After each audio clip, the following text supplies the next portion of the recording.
Good afternoon and welcome to the Respectability webinar for October 16th, 2019. My name is Philip Kahn-Polly. I have the pleasure of being the Policy and Practices Director for Respectability, and I'm so delighted to be with you today to be talking with some of our great board members about some of their really trailblazing leadership on disability inclusion.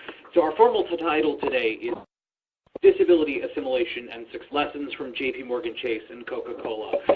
And I have been really looking forward to this webinar because it really reflects a company that has been walking the walk for a long time, but also a company that is really beginning a very deep journey, a very long-term effort to recruit the best possible talented employees with disabilities that it can, which means I'm talking about JPMorgan Chase and Coca-Cola. Part of the reason why we're here today is obviously we all have a connection to disability and we all care about disability employment.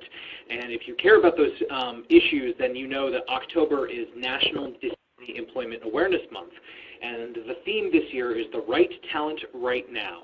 And I really think that's a really wonderful phrase because there are roughly around 21 million working age Americans with disabilities, and there is a considerable need to get them into the workforce, a challenge of getting their skills, their talents to be recognized across the private sector, the public sector, in the nonprofits around the country, and we are all on this journey together. We are driving that message home and wherever we can. So joining me today are, as I said, two of Respectability's board members and two real inclusion thought leaders from the field. First up, I want to introduce everyone to Vincenzo Piscopo, who works as Community and Stakeholder Relations Director at the Coca-Cola Company, where he manages relationships with disability, veterans, and Hispanic organizations, as well as the United Way and Hands On Atlanta. He's worked for Coca-Cola for over 22 years in a variety of fields: finance, IT, marketing, innovation. He has a bachelor's degree in economics, an MBA from Carnegie Mellon, a master's in creativity from Boston State College, which I am very jealous about. And last I heard, he is currently working on a master's in rehabilitation counseling. He is the president and founding member of the Disability BRG for Coca-Cola. We're going to be talking about BRGs and ERGs in a little bit. He's also the founder of Wheels of Happiness Foundation, where he uses his experience to help people with motor disabilities in disadvantaged parts of the world. And also joining us is Jim Sinocchi. Jim works closely with the senior leaders across JPMorgan Chase to establish consistent standards and processes to better support employees with disabilities. The office also supports employees who care for disabled family members, and Sinocchi is keenly aware of these issues and these challenges as he has sustained a spinal cord injury early in his professional life. He has been active in creating awareness and understanding of disability inclusion through his blog, which is called View from the Chair. I subscribe, and it's a good read, and there's a lot of good articles on it. He has served on the board of Juano, I'm probably mispronouncing it, and I do apologize, an organization focused on well-being and equality of people with disabilities, as well as the Human Rights Commission of Rockland County. He is also a member of the Viscardi Center Board of Directors, a special education school for people with significant disabilities in New York. And so together we're going to be walking through some questions. So I've gotten some questions written out for Jim and Vincenzo, and for Jim and Vincenzo together. When we get to the point after I've asked a couple questions, I will have a chance to invite our audience members to ask some questions. And so I want to dive in and really, hammer home that one of those lessons that I think is always so important. And both Jim and Vincenzo will speak on this more detail, but really, if you want to have the best staff, the best talent, and really see a bottom line benefit, then the first and most important thing you should do is hire a diverse team that includes people with disabilities, includes people from all different kinds of diverse backgrounds. And if you are unaware of it, which you probably aren't, but in case you haven't read about it, I really encourage you to take a look at the recent Accenture Disability Inclusion Advantage study put together by Disability In and AAPD, and it really dives into really some of the elements of improving the bottom line for people with disabilities. And so with that kind of as our prep, turn over to, I want to ask Jim the first question. And so Jim, thank you for joining us. So you often talk about the 4 A's of disability inclusion. What are the 4 A's and how does it fit into your work at Chase?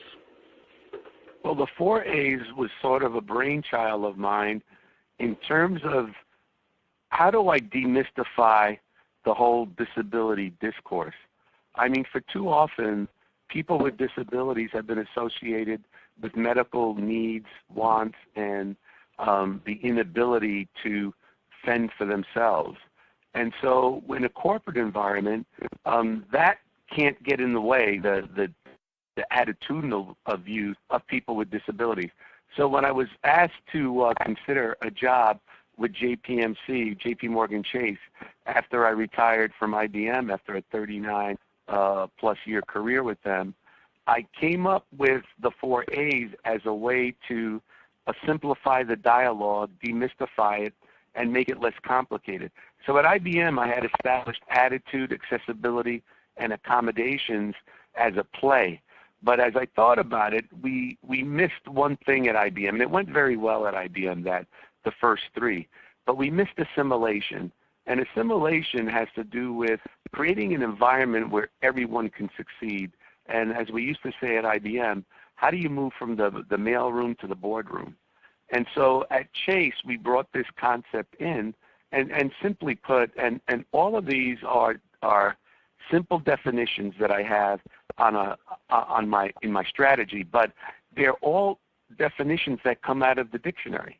There are no medical terms associated with this, and that's the beauty of our strategy at the firm. It has to do with common sense, human dignity, and the ability to welcome everybody, no matter what they are. So attitude has to do with how does a culture feel about its people of all kinds, including people with disabilities. Do you feel sorry for a person with a disability, or do you see them as talent coming into the business? And I'll talk about this a little later when we get to recruiting, but all of our apply for jobs on our websites, including people with disabilities. And there are one or two exceptions, and I can go into those later. But that's added to the company. You're coming in, you apply for the job that you're qualified for, and you get interviewed among the able-bodied population as well. There are no special programs here in this instance. When it comes to accessibility, it's as simple as how do you leverage our website, how do you communicate throughout the firm with our technology, and it would include real estate. Do you have automatic doors, ramps, or other devices that help you navigate throughout the firm around the world? And everything we do is a firm-wide standard. Accommodations are pretty basic. Is what technology or other changes can you make for people with disabilities in order for them to be welcomed where everybody participates? Again, cafeterias, offices, elevators, ramps in new buildings. Our new building, by the way, that's going up at 270 Park Avenue, even I am on the list to review the design for that magnificent building coming in to make sure that it's accessible for our patrons. And what most of you know, if you're into the disability space the way I am, is that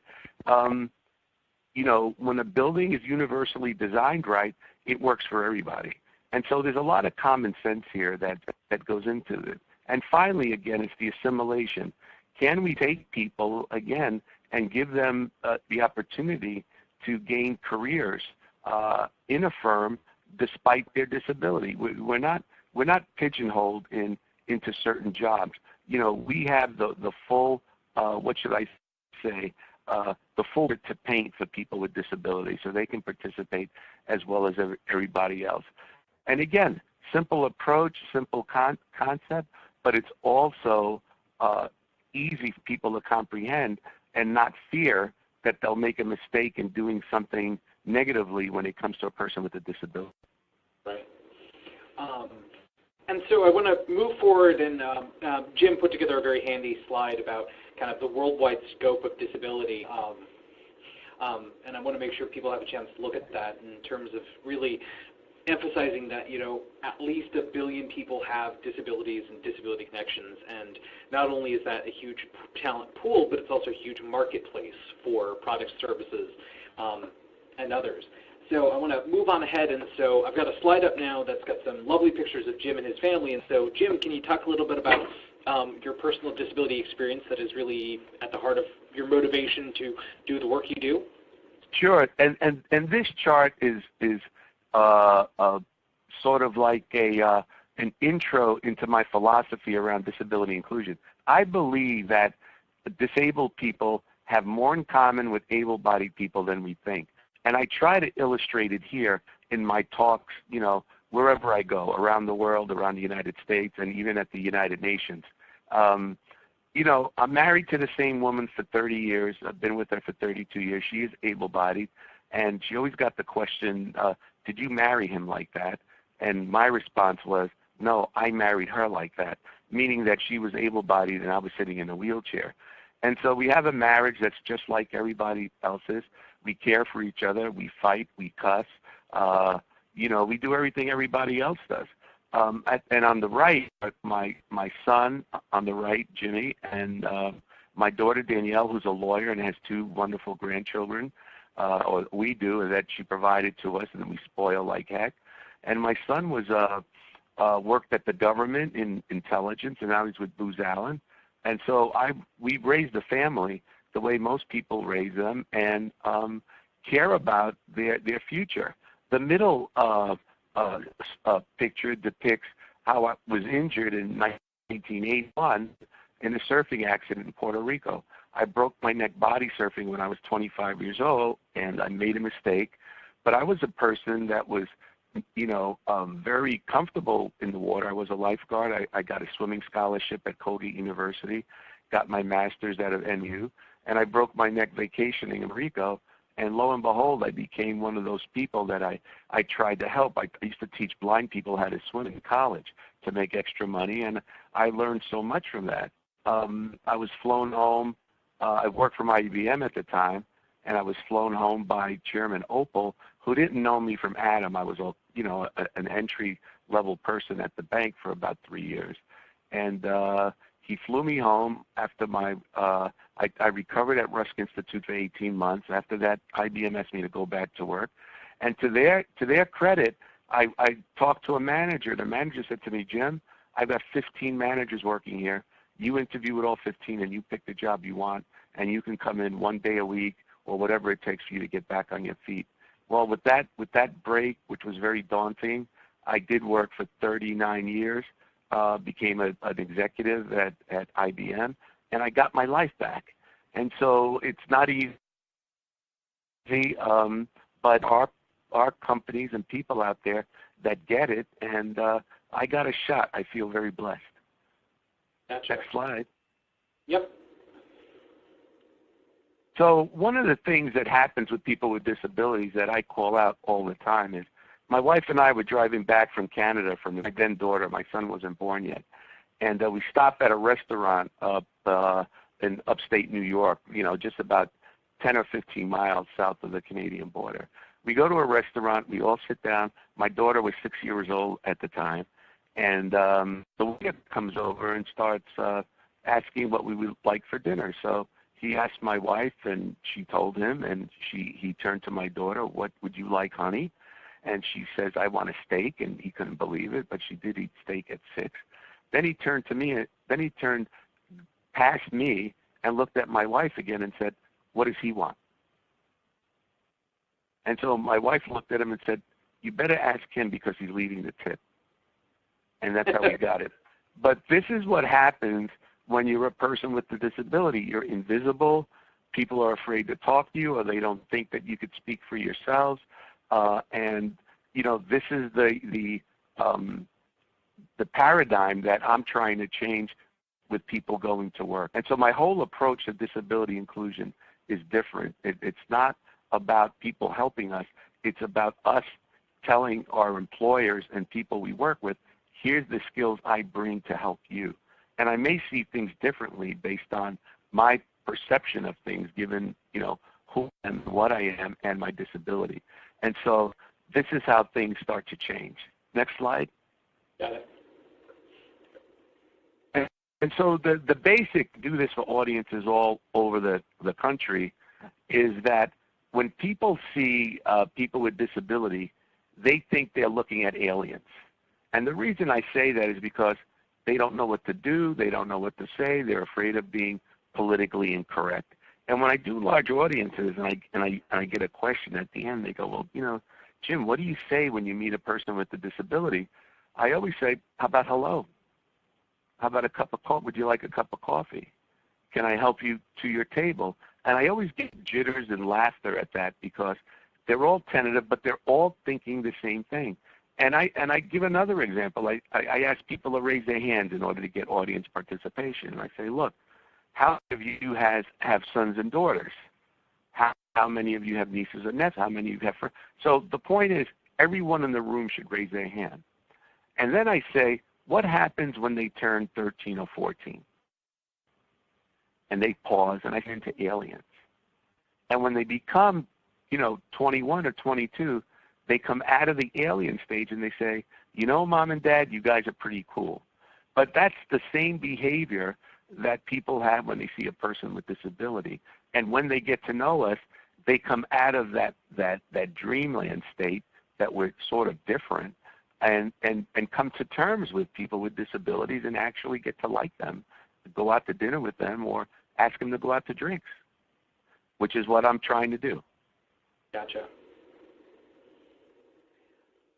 So when I got to Chase about 3 years ago in June of 2016, I had some of my colleagues or interns and other folks that were working for the office at the time go into the archives, because we did this at IBM. And I said, I want to go back into the history of the firm and find out if we did have a history of disability inclusion. And then we hit a gold mine. So if you, as the chart depicts, we've got employee stories in newspapers that go back to 1924 that show a journey with disability inclusion from the very, the early beginnings of the bank. I think the bank was established in 1988, but we got through this. So some of the neat things there, I'll point out 1989 because my son was born in 1980, and Human Resources conducted a disability awareness seminar. One of my favorites is you jump to 1998, and you can look at the whole slide. They're pretty impressive, which takes us into 29. But in 1988, our Chase Auto Finance Group helps physically challenged drivers. And how do you think they did that? Well, the handicapped drivers were able to go purchase a car, whatever the prices were in those days, but they could not get a loan for hand controls. So if a car cost about $6,000 or $7,000, I don't remember what it was then, they couldn't afford to buy the hand control.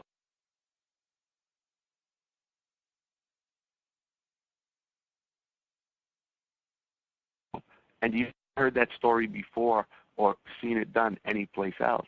But I thought that was fantastic. That was innovative thinking by whoever did it, and it's the kind of firm that I'm happy to be part of today, given everything else that we've done. If I jump, like in 2018, we launched our Accessibility Hub, which is our growing that throughout the United States, and in January 2020, we're expanding their mission globally. When I got there in around early 2016, by 2017, Jamie Dimon signed the policy letter for people with disabilities in the firm, and now we have a worldwide standard where basically the standard and the policy letter are really written for the managers, not employees, because it gives them permission to go out and hire people with disabilities. And so up till, you can see in 2019, we're going to open, we call it a bilingual branch that we're opening up near Gallaudet in Washington next month. And most recently, we are hiring developmentally disabled people in expanded ways in Texas and at the rest of our facilities throughout the United States, which comes under a different hiring process. But the firm has gotten so comfortable with hiring people with disabilities, we're going sort of like what I say all the way, which is great. Gotcha. Thank you. And for folks who may be having a little challenge seeing the very tiny little text on the slide about JPMorgan Chase's history, copies of the slides, which you can zoom in and out and will be fully accessible, will be sent to everybody who registered for today's webinar. So look for that email from me pretty soon. So And, for those that want to have it again, we've got a slide here about the 4 A's of attitude, accessibility, accommodations, and assimilation. And so I want to pivot now and give Vincenzo the floor. So, Vincenzo, thank you so much for joining us. And so my first question is, about how, Coca-Cola is a global company, and you're really, beginning the long, deep journey of becoming more inclusive, making disability part of your brand, part of your efforts. And so I'm really curious, what do you see as some of the key steps of undertaking that journey? And then also my second question is, if you're comfortable, can you talk about kind of what motivates you to do this work that you do? So yeah, thank you, Phil, and thank you for having me in this webinar. It's always an honor. So for us, as you said, at Coca-Cola, we know that the disability inclusion, it is a journey, and we know that it's a journey that we just started. So we are aware of that, and we acknowledge that. We do have a long career, for lack of a better word, on the disability, on the diversity and inclusion, and agenda and plans. And in the last few years, we have been, we started thinking about disability as part of that big diversity inclusion agenda. So when we say that it is a journey, it's because, there is a lot to ensure that we are successful, including people with disability, and to ensure that the people with disability that we include in our workforce are successful. We have to really we have to have a very intentional plan, so that, one, we make sure our organization is culturally ready to allow, to take, to leverage the power of inclusion of people with disability, and also to make sure that our company is ready to actually allow the people with, folks with disability to, to thrive. So the very, very first thing, and that's what we have been focusing on the last year or so, is awareness. And that's something that Jim alluded when he was speaking. One of the things that people with disability go through is, two big things. One, or actually one big obstacle, that is stigmas, right? So there are a lot of stigmas around people with disability. And the stigmas, for whichever reason, most of the stigma is created for ignorance of understanding understanding people with disability. So one of the first things that we are doing in Journey at Coke is actually influence the changing of that stigma. And how do we do that? So first of all, we're working a lot on creating awareness on the power, on the value that people with disability bring to the community, to the world, and to our business. So, with that, working close to our BRG, to our disability BRG, we've been doing a lot of events, a lot of activities, a lot of, been implementing a lot of strategies inside the company to bring that awareness, to show that, hey, listen, open your eyes. People with disability is a workforce that can and will add a lot of value to the organization, to the community, to the country in general. So there is a lot of work around that. And with that also, and I think Jim also mentioned that, is doing a lot of activities that bring people with different disabilities to our company, to allow us, allow the population at Coke to be comfortable, around people with disability. As Jim said, oftentimes people feel that, people with disabilities are aliens and they don't really know how to act, how to treat them. And you know what? It's we have to demonstrate, we have to teach that, the way you treat them, the way you act when you act with people with people with disabilities exactly the same way you act with anybody else, right? But that is a education process. It's a learning process that, the more you expose people, the more that you do that. So that's a lot of the things that we're doing internally to actually help culturally remove that stigma. At the same time, the Coca-Cola company, through the work that we do with the Coca-Cola Foundation, we've been giving a lot of grants to organizations in the space of people with disability, respectability, one of them. And the reason we're doing that is because, we think that education can not only happen inside our company for us to be successful, it also has to happen outside. And that's why we partner with organizations as Respectability that do an amazing job at removing the stigmas that often become obstacles for people with disability to strive, and also become obstacles for organizations to be able to leverage the great value that people with disability bring to the table. So that's where we are in our journey. The next step in our journey is actually to start having programs to in a very controlled fashion, hire people with disability. And, I emphasize the fact that it has to be in a very controlled fashion in this very first stage, because we have to make sure that we do it right. And to be able to do it right, we have to make sure that we learn in the process. So one of the things that we're doing at Coke next year, we are holding a very controlled internship program for people with disabilities. So we're bringing to our company 6 college students, master students with disability to join us for the summer. And the idea there is twofold. The first thing for us is to actually allow those folks that are coming to our company to tell us what it is working and what's not working. And from the time they apply to the internship all the time to the day that they leave. Because we want to take all those learnings so that when we go to the next stage, we are ready and we are able to fill all those gaps. And the other thing, and with that, we want to make sure that the company from an accessibility and all that are ready. One of the things that as a person with disability, I'm big is on the whole statement that says nothing about us without us. So if we really want to create a very inclusive plan for people with disability, it has to be developed by people with disability with the input of people with disability.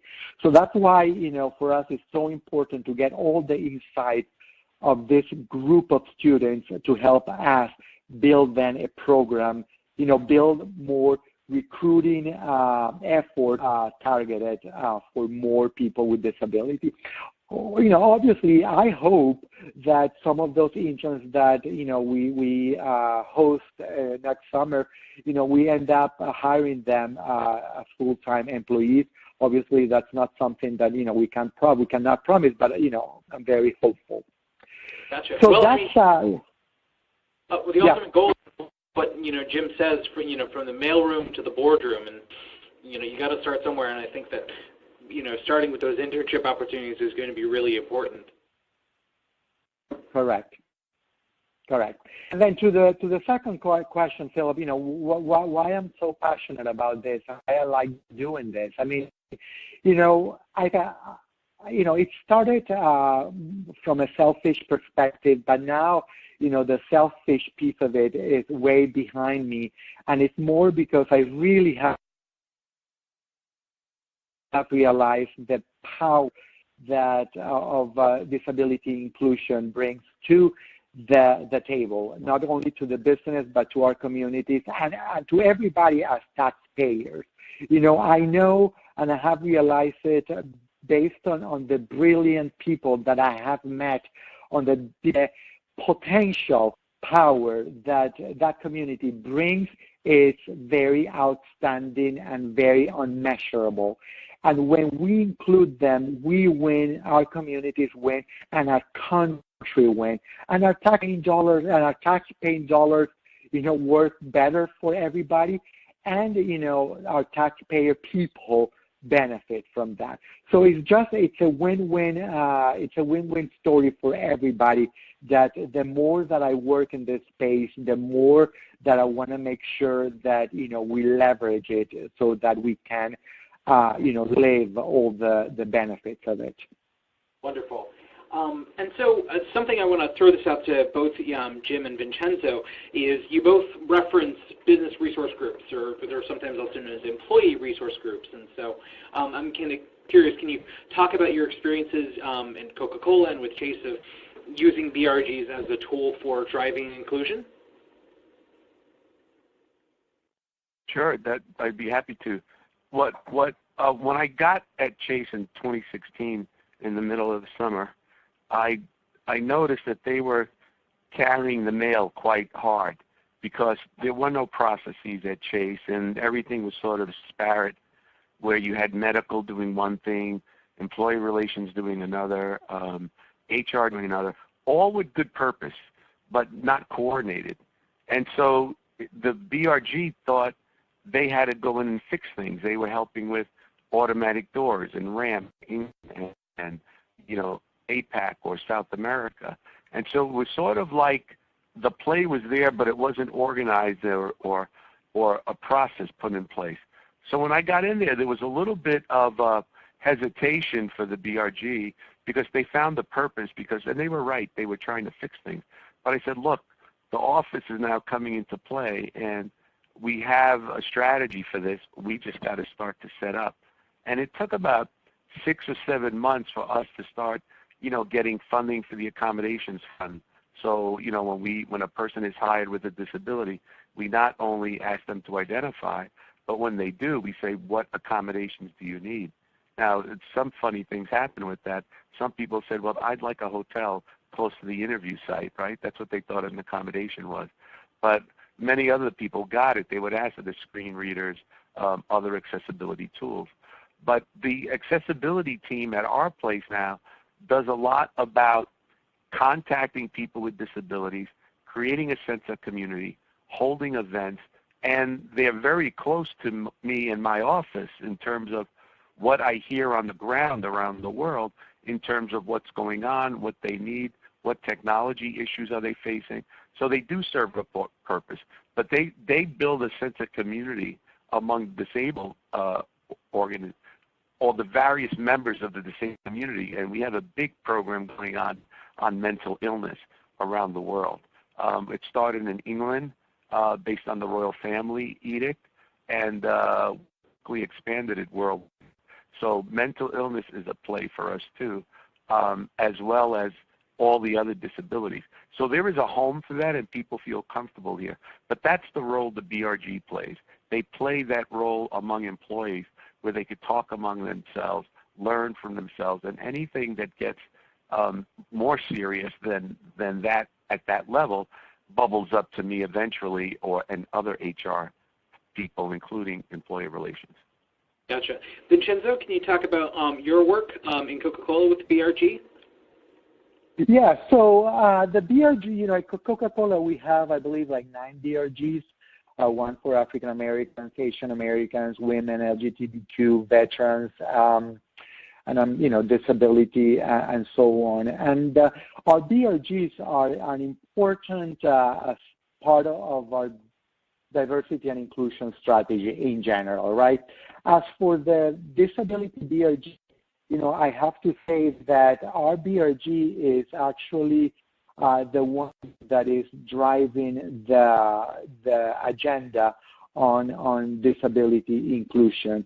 The BRG is actually looked as the leader on everything related to the disability inclusion in the company. So it has a very, very important role.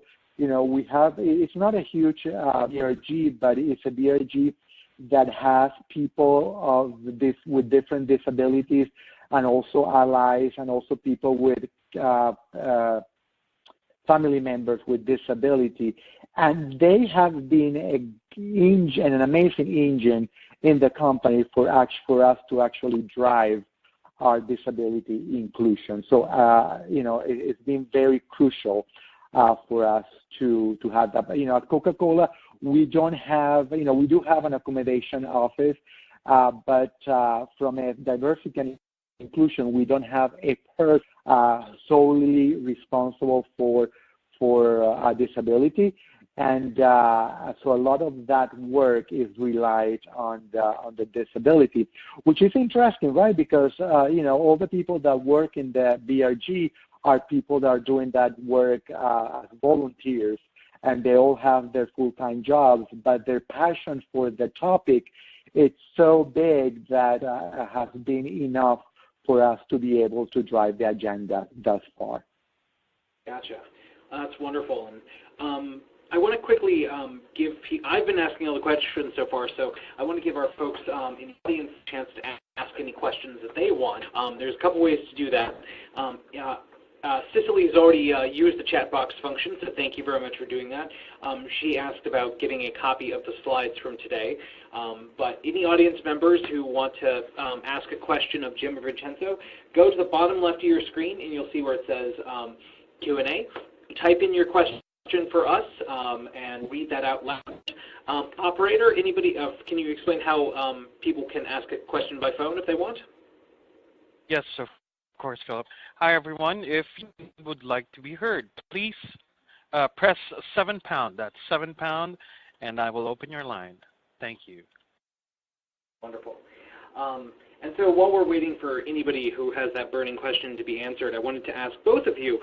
You talk about kind of the robust culture of the firm. Jim talks about assimilation. I'm really curious, what do you think are kind of ways to foster leadership opportunities for people who have disabilities and are working in a company? I think that's a really important piece of, that visibility, but I'm curious, like, how can we foster those types of leadership opportunities, do you think? Well, I think I tell my group of people with disabilities, and I've had to chastise them a little bit, they've got to own their disability. We have to own our disabilities. I have to own mine. Too often, I see our community sitting back and waiting for help. Where can I get help? How do I get to do this? And I think that there's a point where you have to get up and say, listen, I'd like to be a manager. Talk to your manager. How do you go about doing that? How do you work your box and your org chart to get known in the business? Because, opportunities don't fall on anybody. They certainly didn't fall on me.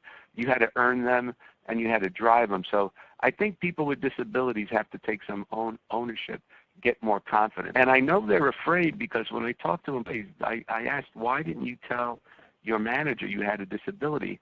And the resounding answer is, I thought they'd hold it against me. And I got to say, in our society, in our world society, that's true. Disability is held against us as human beings, and that's the change we have to make. And that's not going to be easy, but people with disabilities have to step up, and step up in a way that's respectful, that's thoughtful, that's impactful. It's not about protesting all the time. It's about making your case and building relationships, finding sponsors, finding mentors, and getting your brand out there. That's how we're corporate. Gotcha. Vincenzo, do you have any comments to offer about kind of fostering leadership opportunities for folks with disabilities? Yeah, I mean, I think one of the things that I always say in general for people with disability is that, one of the things that is super, super important is, that we have to work together as a community to change the narrative from being a liability to being an asset, right? So, one of the things that I always tell people with disability is that, and I think it's, consistent with what Jim was saying, is that, educate. Every opportunity that you have to educate your coworkers, your managers, whoever, about the power of inclusion, about how you can add value to the company, it's a great thing to do. It's an opportunity, and you have to do it. So always, educate. The second thing that I always tell people is that is, as I said, we have to wear our disability with pride. And I always refer that to the same way as the LGBTQ community has done it. The LGBTQ community came out of the closet to be proud outside of the closet. And I think the people with disability, we have to just stop, the pity party and be just, wear our disability with pride, and be proud of our disability, and be proud to talk about it, and show that it is actually an asset. And finally, that we all have to do, and again, talking about older minorities, like the African American community, that they had to work hard to actually help remove that stigma. Well, as people with disability, we also have to work hard, make sure that that we send that message of listen, we are super valuable. We can add a lot of value to any organization. So look at us. So those are my things that I always say: educate. Wear your disability with pride and work harder. Gotcha. That's great. And I mean, it's tough work, but it's why we're here and why we're here and why we want to do what we're going to do. Kalina Kavanaugh actually had a great question about, she was curious about, are either of you implementing a person-centered approach in your workplace regarding language around disability, diverse abilities, people with autism, and so on? So, how are you handling the person-centered versus identity-first language question? Mental illness is a term our people use. We use in HR, in our promoting this, we talk about mental health. But look, there's a language among the disabled community that's not as politically correct as some people would like it to be. People will tell me they're blind, they're deaf, or they even use the word crippled, God forbid, right? But we work in the language of the people when we talk to them one-on-one or in groups. We do use the appropriate language when it comes to mental health, because that takes in a whole array of mental health issues. So we are aware of that. I don't know, look, being a disabled person as long as I have been, I'm not caught up on the semantics. I'm caught up on the results. And I think we do a good job in putting that out there. I think I would also characterize it, in one of my last slides, I'd say disability inclusion is no longer about automatic doors, curb cuts, ramps, and legislation. These historic efforts were essential at the time and represented the thinking and necessary change required for people with disabilities in the 20th century. Today, the new era of disability inclusion is about assimilation, hiring professionals with disabilities into the robust culture of the firm and marketplace.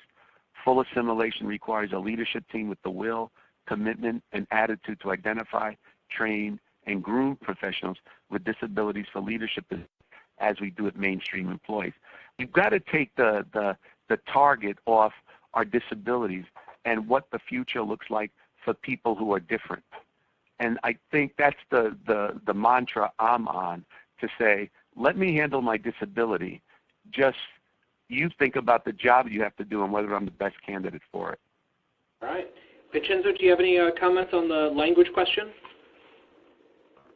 Yeah, I mean, I think that, I do think, though, that the language it's important, right? Because, using the right language at the right time is actually very important to help remove the stigmas that there are around people with disabilities. So at Coke, we've been trying to, we've been teaching through our workshops and, our communications and so on and so forth, the importance of people first, because, and making sure that people understand that people are defined by the people, not by their disability. And so for me, in my opinion, it is important, especially when you are in the initial phases or trying to influence the culture around disability inclusion. Gotcha. And I think I don't think there is not a one-size-fits-all answer when it comes to language.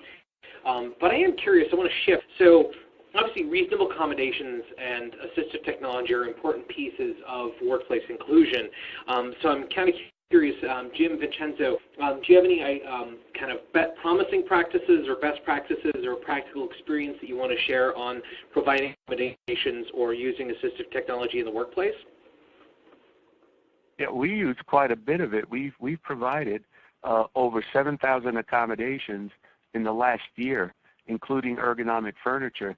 The complexity of the technology in the business world, though, is daunting because, for example, there was time they would put a display station with the hard drive on your desk. Now everything is coming through virtual technology, and what we're finding is that virtual technology, which means that you don't have a disk drive on your, but it comes through, the processing power of the business, is not always compatible with our disability technology that we install. And we find that when there are many applications running at the same time, the accessible technology, it either slows down or just can't process enough information to dovetail with the other applications going. And so that's the bad news. The good news is that people with disabilities are in this environment and coping with this technology, and we're all learning together as we go forward. So as technology becomes more and more important, so accessible technology. And I don't think we're there yet in terms of perfection, but I think we're going in the right direction. Gotcha. Vincenzo, any thoughts or comments on assistive technology and accommodations in the workplace? No, not really. I don't have. I mean, for us at Coke, it's done very on, person by person. So, whenever somebody is required for accommodations, the company tries to accommodate. So, but, I don't, that's part of our journey, and I think we still have, a lot of opportunities to make it even more efficient. Gotcha. So I want to kind of move ahead to my next question, which we touched on this a little bit. Diversity and inclusion can't be in a vacuum. You can't just have a disability initiative. You can't just have an African-American recruitment strategy. You can't just have, opportunities for, folks from the Latinx community. It really needs to be it needs to be harmonized across all efforts to bring the most diverse team possible. So I'm kind of curious. You talk about different BRGs, different employee groups. So I'm curious, how can we really make sure that disability is part of a broad strategy of diversity and inclusion to help across all manner of different minority and demographic communities? I think I'm having a little trouble with that in general, personally, because as I look at the hires we've made, I'm not seeing black candidates come in with disabilities. I'm not seeing Asian. I'm not seeing GLBT people with disabilities. And one of the things I noted at IBM and over here too is that our BRG groups are comprised of people that are mostly able-bodied, and they're all still chasing that brass ring. But under each unity, because I did the work, there is a significant population, anywhere from 25 to 40% of people with disabilities in each group, but we're not seeing them in the workplace. And so I think the historically disenfranchised groups, you could name them across the disability, across the diversity spectrum, are not having equal access to firms, not because the firms don't want to hire them, but because they can't get through the beltway in society. How do they go from public school to junior high school to high school to college with a disability? That whole experience is daunting. And a lot of things have to do with that. It has income, where you're born. Being a disability is very expensive. Do you have a medical plan? How do you get that education of being disabled, no matter what it is? Everything from mental health to physical ailments. So I think the road in front of us is still our future on how to do this, and it's just going to take more time, I hope. But I think if we could start with a few great people that can break into the employment market at whatever level, I think that would be great. Look, one of my big things, and I think Jennifer would agree with this, is that I'd like our government to change the laws and let people with disabilities keep their benefits while they work.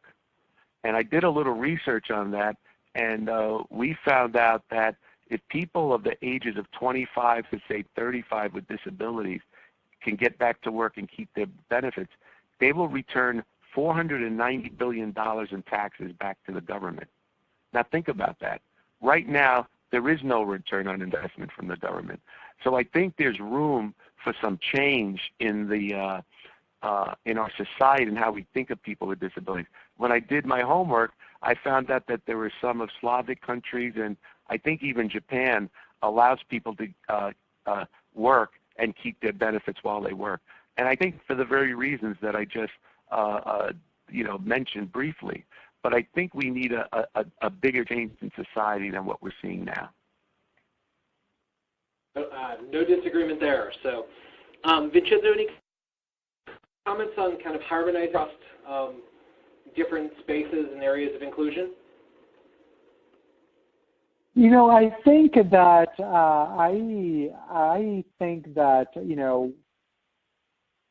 we have to be intentional on our use. So I know that we cannot talk about only disability or only outcomes. We really have to be intentional on our strategies as it relates to making sure that there is the right composition in your workforce. So, for example, if your data is telling you that the number of African Americans that you have are below the population, that's a flag that you have to address, right? Because there is something that that is not working as it should, and it's an opportunity that the company might be missing from a diversity and inclusion perspective, and that also applies to people with disabilities. So I think that we have to be intentional. We have to make sure that we have very clear targets so that we can really leverage the power of having a very diverse workforce. Yeah. So I want to pivot to Jim again, and I really want to talk. He touched on this really wonderfully, but I want to kind of go back to the whole issue of defining success. And Jim, you talk a lot about getting people with disabilities as part of the robust culture of the firm, and so really, what do you think are kind of the biggest on organizational change in terms of achieving that very important goal? I think that a lot of my work over the last now 3.5 years has been meeting with the senior executives, getting their buy-in, explaining the dichotomy and the diversity of employment. The thing is, you know what? You got to find talent. I mean, you could say you want people from different ethnicities, which is the perfect world, but the talent has to be there. I don't think, and look, I don't want, and I tell people with disabilities, I still get the references everybody else has, a friend from a friend, can you get this person in? The problem is I can get them in if they qualify for a job. So the common denominator here is not race or gender or orientation, it's talent. And so if the talent's not there, we got work to do. And our job is to, and I think my bank does a great job of that. If you see us go into helping communities and cities, raise their level of talent, that's where the work has to start. It's a diversity play, but it's also a business play to get the right people with the right talent into the right jobs. And so that's the challenge. And I think sometimes we may spend too much emphasis on what we look like or what we do, and we have to concentrate on who could we help who are interested, say, in finance or retail or whatever. Find those people that have a passion for that work and bring them in, and make sure you look at it with a diversity eye. I think I think IBM struggled with that for years. I know Chase, it continues to find out what's the best recipe for talent. At the end of the day, it focuses on their qualifications, and that happens well before they get here. Gotcha. Thank you. And I want to pivot once again. Vincenzo, I am absolutely in love with the Unlabeled campaign and the message that it's trying to put out there, and really the way that it's really engaging with both the power of labels to stigmatize, but more importantly, the power to kind of reclaim the labels that society uses to categorize people, to instead be a way to affirm identity and inclusion. So Vincenzo, can you kind of talk to us about, what is the Unlabeled campaign, how is it being rolled out, and how has it really become a very prominent effort to kind of bridge these gaps? Yeah, so we are very proud of our Unlabeled campaign, and Unlabeled campaign was done by our Coke team, and basically what they did is they removed the labels of the Diet Coke can in a limited edition, and only for some special events and so on and so forth. And the idea was that we wanted to remove the labels of our brands to actually start a conversation about labels. And it was a very interesting process to get there, because at the beginning we were actually thinking, we were talking about removing labels and how, we have to remove labels, all the labels. But then when we started having conversations with, with different communities, we realized that, that some labels people wear it with pride. And that's when we started, finding out that there was something big there that we had to leverage. And it's been a great campaign. We've had great feedback, and has allowed us to showcase our commitment to diversity, to our commitment to inclusion, and has been an opportunity for our disabilities to have a voice. And so we are extremely proud of it. And it's a campaign that now we're working on a second phase. And what we do is we continue to have conversations with different minorities so that we can better understand their labels and the power that those labels have. Wonderful. If anybody takes a look at the media library that I shared, or the chat box, I posted a link to Unlabeled as well as some of their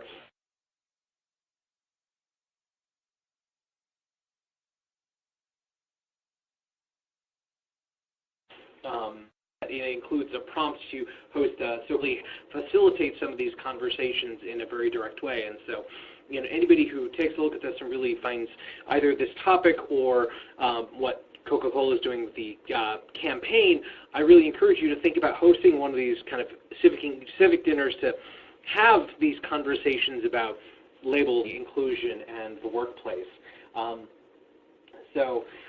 I have one last audience question, and then I want to quickly wrap things up, give Jim and Vincenzo the chance to wrap things up with some closing thoughts. Kalina came back with another question. If you have any questions, now is the last call, so type that in the Q&A box. But for now, Kalina had a question about, as she is a service provider assisting individuals with developmental disabilities as well as those on the autism spectrum, she sometimes finds that employers who want to hire miss out due to technology not being user-friendly when someone wants to apply for a position. Is this something you've worked on? And what are you doing to make it easier for a person with developmental disability or other ways to showcase their skills, such as different structures of interviews? So, Jim, Vincenzo, do you want to touch that one? Yeah, we've hired people on the developmental disabled spectrum for many years at Chase. they did more administrative jobs, helping manage our copiers, paper loaders, things like that, at full boat employee rate prices. We also started, after we partnered with or benchmarked with Bank of America on higher functioning people with developmentally disabled to take on jobs that able-bodied did, but lost concentration or didn't do them well. And what Bank of America found is they went to one of their mortgage processors, and the manager, who was brilliant, look, what's the error rate on this? And he goes, about 20%. Our people are coming in at 80. He says, let me take that for this group I want to bring in on the developmentally disabled side. They're up at 99%, 100%. So when we did that benchmarking, we were considering bringing in work for developmentally disabled as well, bringing back work from overseas, taking jobs that would needed to be done, but maybe could be done better by someone else. We also have about 160 people on the autism spectrum around the world that we use for certain jobs, and we outperform able-bodied people. And so this is not a tag of who's best. It's a tag about what works best for a business and who are the right people for those jobs. And so we're finding out in this exploration that there is room for many people who are different. And being disabled means that you could be black, white, Native American, Hispanic, black, etc. So the skill set is there for certain kinds of work, and the idea is that you look at the work that needs to be done, and you look at the best people that could perform it, regardless of ability.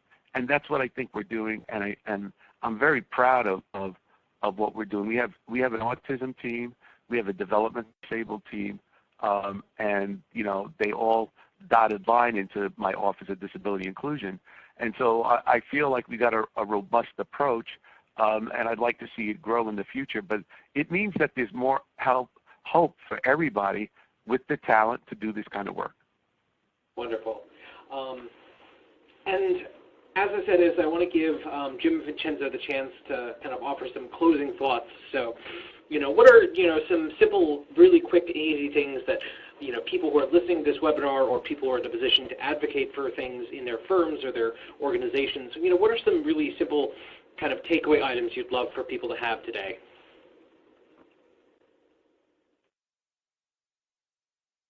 Do you want me to go first, Jim? That was for you, buddy. Right. Excellent. So, yeah, I mean, what I would say is that for the people with disability community, I want to say that this is a good time right now. I think we are in an inflection point in the history of the people with disability and employment. You can see that, in how our presence in commercials, in ads and communications is becoming more and more relevant. One example that I always give is the Microsoft ad during the Super Bowl.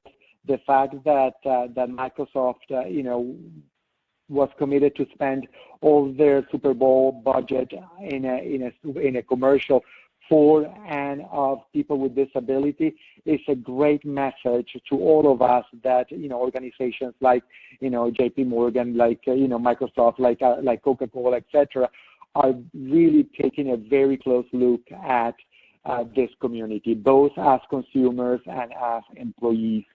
So great moment that we have to leverage, that we have to really work hard so that we can take advantage of it.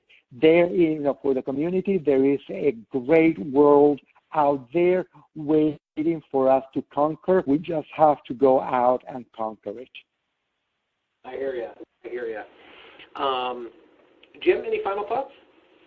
Yeah, well, look, I'm a big results guy, and I think over the last 30 years or so since I've been disabled, there wasn't a lot of awareness going out, right? People talk about this stuff. I'm concentrating my money on the companies like Coca-Cola and others, Microsoft, Ernst & Young, etc., that are putting the money where their mouth is and doing something about it. We have, as a society, as a global society, saying nice things about this community, but not doing anything about it.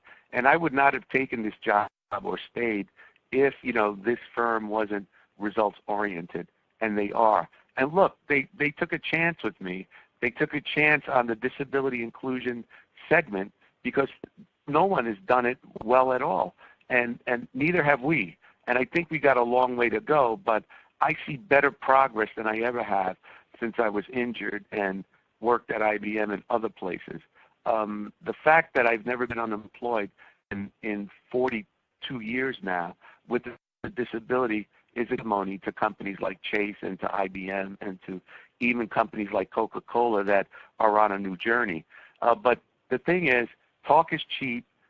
You got to put your money where your mouth is and get the results. And that's what I push. I'm a big results guy, and it can be uncomfortable for other people sometimes. But listen, I've lived a long time, but I want to see things done. And we have a society that has the potential to get things done, and we should. Gotcha. Wonderful. Apologies to Lisa Snyder, who just typed in a Q&A question. I will follow up with you separately because I've already got some ideas. But I want to thank Jim. I want to thank Vincenzo for so much for being with us today.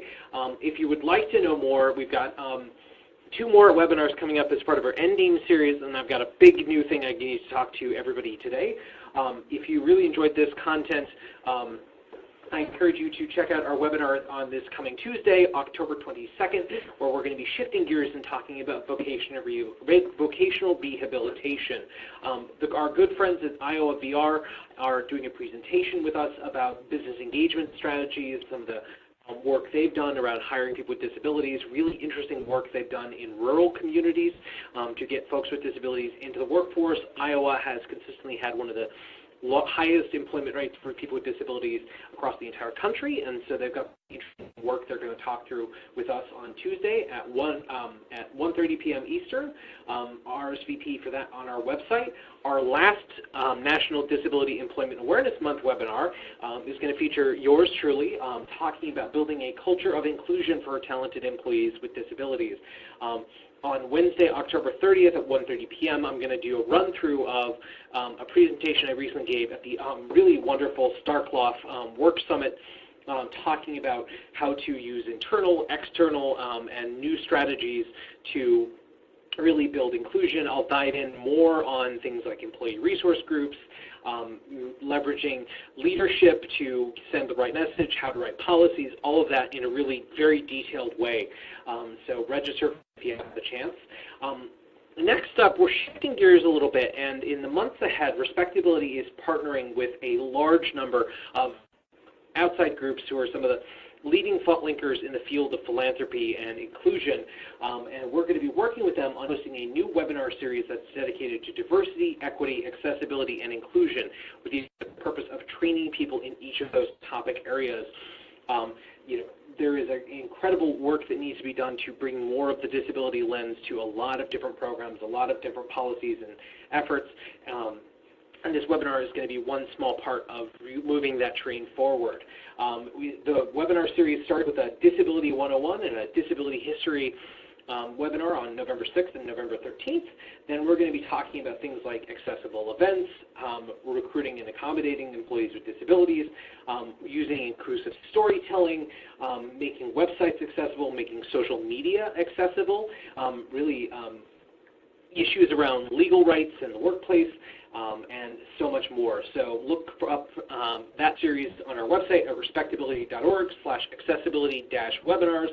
It's going to be a really, really informative, exciting new series. I'm really excited about the diversity of speakers because it's not just going to be Respectability is going to be hosting the series, but we've got really diverse speakers from many of our partner organizations who are going to be talking about their lived experience, how to make racial equity synonymous with disability inclusion efforts. I'm really excited about what this series is going to bring to the table, and it runs from November through December and into January 2020.